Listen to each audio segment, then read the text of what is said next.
जीवन में आगे बढ़ने के लिए कदम कदम पर हमें परीक्षाएं देनी ही पड़ती है। कुछ परीक्षाओं के बारे में हमें जानकारी होती है, लेकिन कुछ परीक्षाएं अनजाने में ही हमें देनी पड़ती है। इन परीक्षाओं में से कुछ परीक्षाओं में हम सफल होते हैं तो कुछ परीक्षाओं में असफल। इन परीक्षाओं में पास होने के लिए हम तैयारी करते हैं और यदि उनमें असफल होते हैं तो दुखी होते हैं। यदि सफल होते हैं तो इसकी खुशी मनाते हैं। लेकिन अंक प्राप्त करने की इन परीक्षाओं के साथ साथ ही हमारे व्यक्तित्व का भी यह परीक्षा होती है कि हम कितनी मात्रा में अपने तनाव, चिंता, परेशानी, गुस्सा आदि को व्यवस्थित कर पाते हैं। यदि इन्हें आसानी से व्यवस्थित कर पाते हैं तो हम अपनी पढ़ाई को भी व्यवस्थित कर लेते हैं, और यदि इन्हें व्यवस्थित नहीं कर पाते तो अपनी पढ़ाई में ठीक से सफल नहीं हो पाते। इसके साथ ही हम कितनी ईमानदारी के साथ पढ़ाई करते हैं और परीक्षा देते हैं, यह भी महत्वपूर्ण है, और यह हमारी परीक्षा का ही एक अंग है।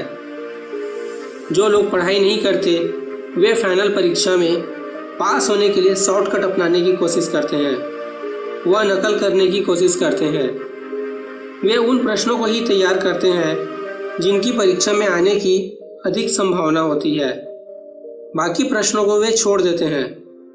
ऐसे लोग केवल परीक्षा में पास होने के लिए पढ़ाई करते हैं, लेकिन जो ईमानदारी के साथ मेहनत करते हुए पूरे वर्ष भर पढ़ते हैं वे परीक्षा में केवल पास होने की तैयारी नहीं करते, बल्कि परीक्षा में अधिक से अधिक अंक प्राप्त करने की कोशिश भी करते हैं, और कभी कभी उनकी यह कोशिश रंग भी लाती है। किसी भी विद्यार्थी के लिए परीक्षा का समय बहुत महत्वपूर्ण होता है। उस समय यदि उसका मानसिक संतुलन बना रहता है, वह ठीक ढंग से पढ़ पाता है, या कहें कि अपने तनाव, चिंता को व्यवस्थित करने के साथ साथ समय को ठीक ढंग से व्यवस्थित कर पाता है, तो वह अपनी परीक्षा में सफल होता है। दुर्भाग्यवश कुछ विद्यार्थी इस समय प्रायः तनाव में आ जाते हैं। इस तनाव के कारण उनके स्वास्थ्य पर भी असर पड़ता है, जिसके कारण वे कभी कभी बीमार भी हो जाते हैं, और साल भर पढ़ने के बावजूद परीक्षा के समय वे ठीक से पढ़ नहीं पाते, और इसका असर उनके परीक्षा परिणामों पर दिखने लगता है। प्रायः हर विद्यार्थी के लिए उसकी परीक्षा बहुत महत्वपूर्ण होती है। वह उस परीक्षा को पास करके आगे बढ़ना चाहता है, और जब वह ऐसा नहीं कर पाता तो वह निराश हो जाता है। यह निराशा तब और बढ़ जाती है जब उस परीक्षा को पास करने की दोबारा कोई संभावना न हो। लेकिन इसके बावजूद याद रखना चाहिए कि कोई भी परीक्षा जीवन की अंतिम परीक्षा नहीं होती। हर परीक्षा के बाद दूसरी परीक्षा हमारा इंतजार कर रही होती है, और इसके लिए हमें तैयार रहना चाहिए। हमें यह समझना चाहिए कि परीक्षाओं से जुड़ी हुई ज़्यादा अपेक्षाएं ही हमें तनाव देती है, और हमें तब दुखी करती है जब हम उन अपेक्षाओं में खरे साबित नहीं होते। अपेक्षाएं जितनी अधिक होगी उतने ही हम दुखी होंगे। जहाँ तक परीक्षा में पास होने या सफल होने का सवाल है, तो यह पूरी तरह से हमारे नज़रिए और प्रयास पर निर्भर करता है। हमारा नज़रिया जितना व्यापक होगा उतनी ही गहराई से हम चीज़ों को समझ पाएंगे और उनमें सफल हो पाएंगे। अक्सर लोग अपनी ज़िंदगी में बड़ी बड़ी ख्वाहिशें पाल लेते हैं, आगे बढ़ने के लिए बड़ी बड़ी मंजिल तय करने का निश्चय कर लेते हैं, लेकिन उस समय वे ना तो ऐसा करने के लिए अपनी क्षमता का आकलन करते हैं और ना ही ख्वाहिश व मंजिल के अनुरूप उन पर आगे बढ़ पाते हैं। ऐसे में अपेक्षा के अनुरूप सफलता उन्हें नहीं मिल पाती। इस बात को समझाने के लिए एक छोटा सा प्रसंग है। एक बार अकबर की बेगम उनसे रूठ गई। अकबर ने इस तरह रूठने का जब उनसे कारण पूछा तो उन्होंने कहा, मेरा भाई सेना में मेहनत और जोखिम का काम कर रहा है और आप यहाँ बीरबल को मंत्री बनाए बैठे हैं। अब आप मेरे भाई को मंत्री बनाइए। इस पर अकबर ने युक्ति से काम लिया। बेगम साहिबा को सीधा जवाब देने के बजाय उन्होंने अगले दिन बेगम के सामने ही अपने साले साहब को बुलाया और उससे कहा, अमुक बंदरगाह पर एक जहाज आया है, तुम वहां जाकर यह पता लगाओ कि वह जहाज कहाँ से आया है और वह किसका है।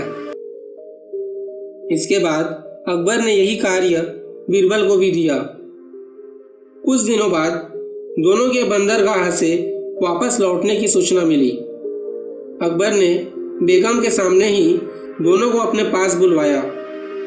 सबसे पहले उन्होंने अपने साले से जहाज के बारे में जानकारी देने को कहा।